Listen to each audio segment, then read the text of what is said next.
Okay, नमस्कार दोस्तों। आज हम लोग जो टॉपिक कवर करने जा रहे हैं वो बहुत ही इंपॉर्टेंट टॉपिक है। और जो आज हम पढ़ेंगे उसका यूज हम लोग करेंगे स्विंग में भी, और उसका यूज हम लोग करेंगे इंट्राडे में भी। स्पेशली हम लोग की जो इंट्राडे की स्ट्रेटजीज हैं उनमें इनका बहुत ज्यादा यूज है। आज हम लोग पढ़ने जा रहे हैं पिवोट पॉइंट। पिवोट पॉइंट होते क्या हैं? बेसिकली पिवोट पॉइंट जो होते हैं वो एक तरीके से लेवल्स होते हैं सपोर्ट और रेजिस्टेंस के, जो कि बहुत ही इंपॉर्टेंट लेवल्स होते हैं। और प्राइस का मूवमेंट इन लेवल्स पे बहुत ज्यादा डिपेंड करता है। सपोर्ट और रेजिस्टेंस कैसे निकालते हैं अभी मैं चार्ट में भी दिखाऊंगा आपको। इसमें ऑटोमेटिक सपोर्ट और रेजिस्टेंस निकल करके आते हैं चार्ट में, और ये प्राइस मूवमेंट को बैलेंस करने का काम करते हैं। कैसे काम करते हैं? अब देखिए, 5 मिनट और 15 मिनट का जो पीरियड होता है वो प्रीवियस डे का high plus low plus close divided by 3। 1 day का जो पिवोट होता है previous month high plus low plus plus close divided by 3। इस तरीके के लेवल्स आते हैं, उनका हमें कलर चेंज करना पड़ता है। अभी मैं दिखाता हूं चार्ट में। और आज की जो कैंडलस्टिक हैं उनका जो हाई है, लो है, क्लोज है, ये तीन चीज प्रेडिक्ट करती हैं अगले दिन का पिवोट लेवल। इस हफ्ते की कैंडल का हाई लो और क्लोज जो है वो अगले हफ्ते के पिवोट पॉइंट के लेवल को प्रेडिक्ट करती हैं। और इस मंथ का हाई प्लस लो और क्लोज, ये तीन चीजें जो होती हैं ये प्रेडिक्ट करती हैं क्या? नेक्स्ट मंथ का पिवोट पॉइंट लेवल। अब सबसे बड़ी खासियत क्या है पिवोट पॉइंट की? ये स्टैटिक होते हैं, ये लीडिंग होते हैं, और ये चेंज नहीं होते हैं। मतलब जैसे ही डे की स्टार्टिंग होती है 9:15 बजे, जैसे ही मार्केट ओपन होती है ये बन जाते हैं और पूरे दिन चेंज नहीं होते हैं। आप 5 मिनट का टाइम फ्रेम लगाएं तब भी वही वैल्यू रहती है, 15 मिनट का टाइम फ्रेम लगाएं तब भी वही वैल्यू रहती है। अभी चार्ट पे लगाऊंगा तो आपको क्लियर होगा। ठीक है। और ये क्या क्या बताती हैं? ये बहुत कुछ बताती हैं। देखिए, पिवोट पॉइंट में बेसिकली होता क्या है? पिवोट पॉइंट में तीन चीजें होती हैं। एक आपका होता है पी, यानी पिवोट लेवल। फिर आपका R1, R2, R3 भी होता है, R4, R5, बस R5 ही तक होता है, और R5, और S1, S2, S3, S4, S5 ये सपोर्ट लेवल होते हैं, रेजिस्टेंस लेवल होते हैं। मतलब इसके ऊपर जो है मार्केट या स्टॉक बुलिश माना जाता है, इसके नीचे बेरिश माना जाता है। अभी मैं एक्सप्लेन करूंगा, सारी चीजें आपको क्लियर हो जाएंगी। ठीक है, तो ये पिवोट पॉइंट्स के लेवल होते हैं।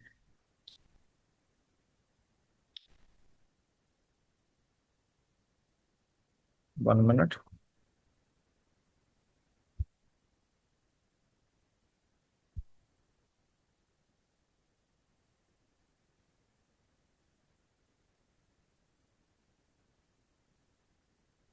1 सेकेंड।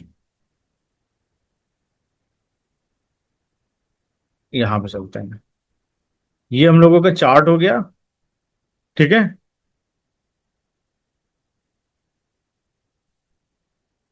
चार्ट में इंडिकेटर पे आप जाइए और सर्च करिए पिवोट पॉइंट स्टैंडर्ड्स। सिर्फ यही है, पिवोट पॉइंट के बहुत सारे इंडिकेटर्स होंगे लेकिन आपको सिर्फ इससे काम है, पिवोट पॉइंट स्टैंडर्ड्स। अब ये देखिए लेवल्स आ गए, ट्रेडिशनल और कैमरीला। ट्रेडिशनल और कैमरीला, इन दो का आपको काम पड़ेगा, और किसी चीज का काम नहीं पड़ेगा। चलिए हम लोग कैमरीला लगा देते हैं। फिर पी को आप कर दीजिए व्हाइट। पी को व्हाइट कर दीजिए। ट्रेडिंग व्यू का चार्ट है। आई होप बहुत सारे लोगों ने, आप लोगों ने बना लिया होगा, ट्रेडिंग व्यू का लॉगिन बना लीजिएगा। ट्रेडिंग व्यू का ही हम लोगों का काम पड़ता है, हम लोग इसी से काम करते हैं। S1, R1, S2, RT को हटा दीजिए, नॉइस थोड़ा कम हो जाएगी। सपोर्ट के लेवल को आप कर दीजिए green, light green, dark green, और ये डार्केस्ट ग्रीन। उसी तरीके से आपका जो रेजिस्टेंस है ये कम लाल, सॉरी, कम लाल, उसके बाद ज्यादा लाल, उसके बाद सबसे अधिक लाल। ये हम अपनी सहूलियत के लिए करते हैं, आप लोग भी कर सकते हैं, चार्ट देखने में थोड़ा सा अच्छा लगता है। ठीक, ये कर दीजिए और Ctrl+S कर दीजिए, चार्ट सेव हो जाएगा। अब ये देखिए आप लोग, ये ये एशियन इंजीनियरिंग है। चलिए हम लगा लेते हैं निफ्टी का चार्ट।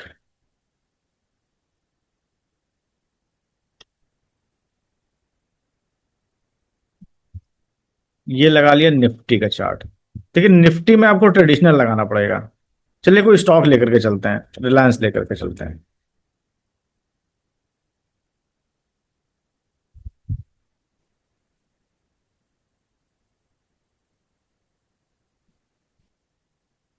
ये देखिए, अब ये आ गया हमारा पिवोट है मिडिल वाला, R3 R4 R5 ऊपर वाला, और उसके नीचे S3 S4 S5 नीचे हो गया है। ठीक, ये हमारे लेवल्स बन करके आ गए। ये कब बन करके आते हैं? जैसी मार्केट ओपन होती है।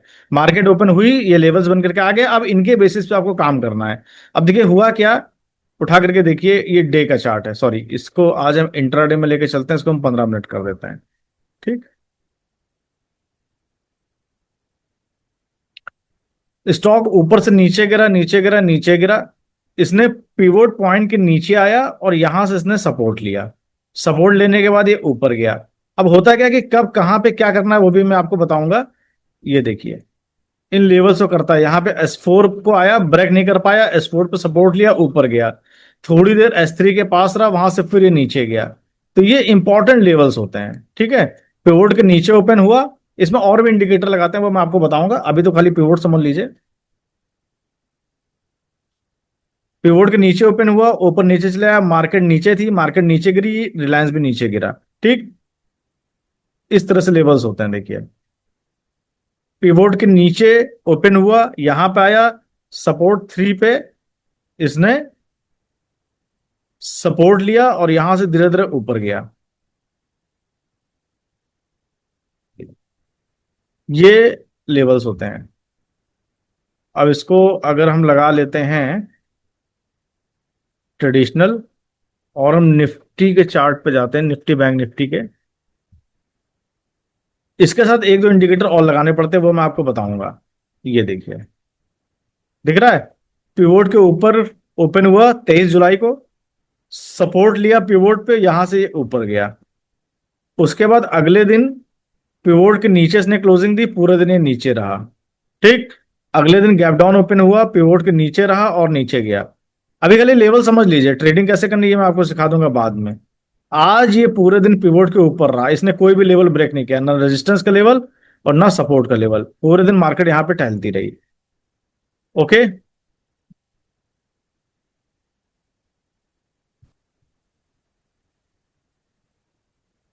अब आपको समझ में आया, थोड़ा सा आइडिया लगा।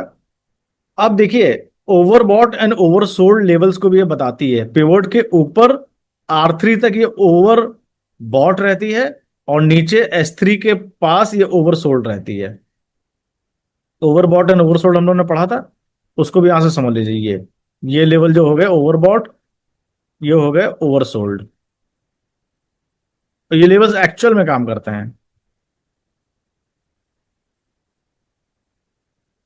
देख रहे हैं? अब किस लेवल पे क्या करना है वो मैं आपको बता रहा हूं इंट्राडे में। और पिवट्स का यूज कहां कहां पे है? You can find targets of all time high stocks. Target का यूज कर, जैसे जो भी स्टॉक्स ऑल टाइम हाई हैं, अब ये और कितना हाई बनाएंगे आपको कैसे पता चलेगा? आप वहां पे पिवोट का यूज कर सकते हैं। You can find bias of the market with the help help of the POS pivots. देखिए, मार्केट में पीछे बैकग्राउंड में क्या चल रहा है हमको तो पता चलेगा नहीं। हम लोगों को कैसे पता चलेगा? जब हम चार्ट रीड करेंगे। तो वहां पे अगर आपने पिवोट्स पॉइंट लगा के रखे हैं, पिवोट का इंडिकेटर लगा के रखा है, तो आपको लेवल्स पता चल जाते हैं कि हाँ भैया, ये सपोर्ट है, यहां से सपोर्ट लेगा और यहां से रेजिस्टेंस लेगा। ठीक, ये चीज आपने देख, ये चीज आपको पता चल जाएगी। ओवरबॉट एंड ओवरसोल्ड मार्केट, ये आपको पता चल जाता है। स्टॉप लॉस और टारगेट आप लगा सकते हैं। भाई, आपने मान लीजिए बाई की एंट्री ली है, बाई की एंट्री लेने के बाद क्या है, आपको टारगेट पता चल जाएंगे, और सपोर्ट आपका क्या हो जाएगा, बेसिकली स्टॉप लॉस हो जाएगा कि वहां से इतना नीचे आएगा तो मैं स्टॉप लॉस ले लूंगा। और अलग अलग डिफरेंट डिफरेंट स्ट्रेटेजीज आप लोग बना सकते हैं पिवोट के बेसिस पे। अब देखिए, टाइम फ्रेम 1 से 15 मिनट का टाइम फ्रेम आपको इंट्राडे ट्रेड करनी है। 30 मिनट से 4 घंटे का जो टाइम फ्रेम है उसमें वीकली आपको ट्रेड करना है। अगर पिवोट पॉइंट का यूज करके कर रहे हैं तो daily time frame, monthly trade level मिल जाएंगे, वीकली टाइम फ्रेम में 1 ईयर के लेवल मिल जाएंगे। ठीक है, और मंथली टाइम फ्रेम अगर आपने लगा रखा है तो 1 ईयर की रेंज आपको मिल जाएगी। अब इसमें बेसिकली पिवोट के ऊपर R3 R4 R5, R2 R1 हटा दीजिए, उनका बहुत यूज नहीं होता है, और S3 S4 S5, इसमें क्या करते हैं, R3 पे आप शॉर्ट सेल करिए। ठीक, और R4 अगर ब्रेक कर दिया है तो मतलब बुलिश ब्रेकआउट है, ज्यादातर ऐसा होता है। R4 अगर ब्रेक कर दिया है तो मतलब बुलिश ब्रेकआउट है। R3 अगर है तो वहां पे आप शॉर्ट सेल करेंगे, और R5 को हमेशा टारगेट लेकर के चलेंगे। R5 या R5 के आसपास आप प्रॉफिट बुक कर लेंगे। ये रेजिस्टेंस की बात हो रही है, मतलब पिवोट के ऊपर।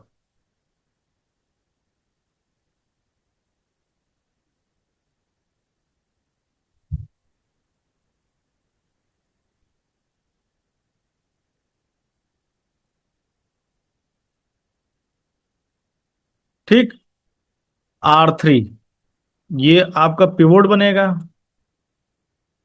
फिर R1 R2 अपने हटा ही दिया, सबसे पहले R3 आएगा। R3 पे आप शॉर्ट सेल करिए। फिर आपका R4 आएगा, अगर R4 ब्रेक कर दिया तो मतलब स्टॉक आपका बुलिश है। और R5 को आप टारगेट लेकर के चलिए, R5 आपका टारगेट हो जाएगा। उसी तरीके से यहां पे आपका आएगा S3। तो S3 के आसपास आप बाई कर सकते हैं, बाई। S3 के आसपास बाई कर सकते हैं, क्योंकि वो एक क्रूशियल सपोर्ट जोन होता है, या क्रूशियल सपोर्ट लेवल होता है। ठीक, S3। और S4 जो है, अगर वो ब्रेक कर दिया तो मतलब क्या है, बियरिश ब्रेकआउट है। मतलब अगर S4 ब्रेक किया है तो स्टॉक के गिरावट के चांसेस हैं, और S5 पे आप टारगेट बुक कर लीजिए, या S5 पे आप फिर से बाई कर लीजिए। S5 पे रिवर्सल के चांसेस रहते हैं। तो ये जो लेवल्स होते हैं, इनके बेसिस पे आप इस तरीके की इंट्राडे की ट्रेडिंग कर सकते हैं, या प्लान कर सकते हैं।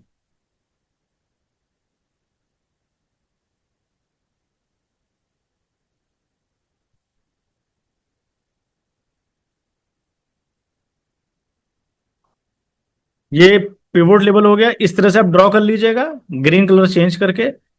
और पिवोट के लेवल पे वर्क कैसे करना है, देखिए, अगर पिवोट के ऊपर मार्केट स्टॉक ओपन होता है तो ज्यादातर चांस होता है कि ये बुलिश साइड जाएगा। और अगर पिवोट पॉइंट के नीचे ओपन होता है तो बियरिश साइड जाएगा, इसके चांसेस रहते हैं। तो क्या करना है, पिवोट के ऊपर हमें बाइंग की एंट्रीज लेनी है, और पिवोट के नीचे आपको सेलिंग की एंट्री लेनी है। ठीक है, ये हो गया पिवोट पॉइंट। हमने बेसिक इंट्रोडक्शन दिया, इसमें बहुत डीप में इसलिए नहीं गए हैं क्योंकि पिवोट पॉइंट के साथ आपको ईएमए ऐड करना पड़ेगा, 50 ईएमए, 200 ईएमए, 20 ईएमए। उसके साथ आप स्ट्रेटजी प्लान करेंगे। लेकिन हाँ, ये सच है कि पिवोट पॉइंट आपको बढ़िया सपोर्ट एंड रेजिस्टेंस बताते हैं, और पिवोट पॉइंट आपकी हेल्प करते हैं एक ट्रेडिंग डिसीजन लेने में। ठीक है दोस्तों, थैंक यू सो मच। अगला वीडियो हम लोग जो बना रहे हैं, अगले वीडियो में हम लोग बेसिकली कवर करेंगे आपकी ट्रेंड एनालिसिस। उसके अगले वीडियो में हम लोग जो है बेसिकली स्मार्ट मनी कॉन्सेप्ट पे आएंगे, इंस्टीट्यूशनल बाइंग एंड सेलिंग पे आएंगे।